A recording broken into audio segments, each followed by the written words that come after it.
Bwana, nipo na mwanangu Mandala. Yaani kabla ya mechi sisi ni mashikaji vizuri tu. Yaani washikaji vizuri, yaani tumekaa pamoja, nimewaleta kwenye apartment yangu wanakaa wanakula, wanakunywa, wanalala bure. Sasa baada ya mechi, Mandala. Mandala tunaishi maisha gani ya kishua? Onyeshe. Unaweza kutembea hivi na box. Ona kijana anatamba. Msikiti ule pale. Kijana anatamba masjidi ile pale, masjidi ile pale. Tunaleta kuna mtu anataka kupata laka. Nyinyi mnaweza kuishi maisha haya. Sasa umeona? Sisi sasa hivi hapa tunapiga story vizuri tu, tunataniana, tunacheka. Bwana, game inakaribia, muda wa game unafika, muda wa kumsulubu mtoto wa mtu unafika.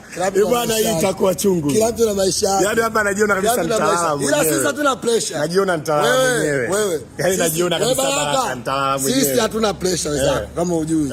Hii game tunaenda kuimaliza kwa maana hatuna pressure. Wala hatuna kuna kitu kinaitwa five of football.